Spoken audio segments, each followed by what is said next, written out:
I think we could change the Patriot Act to say we're only going to collect data that has to do with someone who's suspicious, that we have presented some suspicion to a judge, and that the judge says this is probable cause.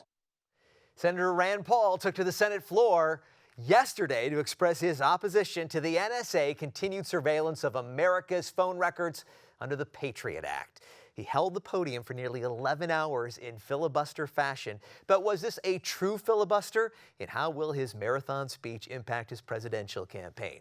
Welcome to Hardline, Assistant Professor of Political Science at the University of Miami and author of Filibustering, A Political History of Obstruction in the House and Senate. Dr. Gregory Koger joins us. Dr. Koger, thank you so much.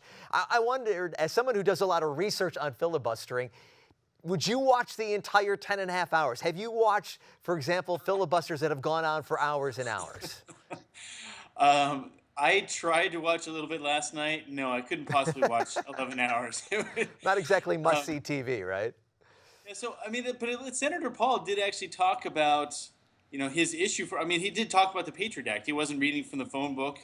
I actually once pored over the longest filibuster in Senate history from 1957, and it was painful just to skim through it. So I can't imagine, sitting in the chamber and watching. Well, it kind of also reminds me of Ted Cruz recently reading some Dr. Seuss material. But in this particular case, how do you think Senator Paul did? I mean, at some point, when you're talking off the top of your head for hours and hours, it can expose some real flaws, or it can also make the candidate seem a lot more appealing. How do you think Senator Paul did? Well, I thought he did well. I mean, he came off as intelligent and committed to what he cared about. And I think he got a lot out of this. I mean, whether or not his filibuster, actually affects the Patriot Act, he drew a lot of attention to his campaign, to his stance against the Patriot Act re-extension, reauthorization on current terms, and got a lot of attention for a campaign that was sort of in the doldrums. Dr. Koger, how effective can the filibuster be? I mean, in this day and age with social media, and you can post an hour-long video on YouTube, do you think he changed any minds with his 10-and-a-half-hour speech? No. I mean, when you look at the effect of a filibuster, changing minds through the content of your speech is a small part of it. He got attention for his position. That's a payoff. He managed to keep the Senate Majority Leader, Mitch McConnell, from filing for cloture on a bill to change to reauthorize or extend the Patriot Act. That's a payoff. And senators usually get a lot of payoffs from filibusters by not going to the floor and speaking, as Senator Paul did, but just by threatening to filibuster and forcing the rest of the chamber to come up with 60 votes to shut them off. We don't see that many filibusters these days. Does the filibuster still, though, have a place in our democracy? Does it still have a role, do you think? I do. So what we don't see is active filibusters. We don't see senators on the floor. But all day, every day, the Senate is operating on the basis of, you need a supermajority to do anything. So in that sense, there's filibustering going on all the time.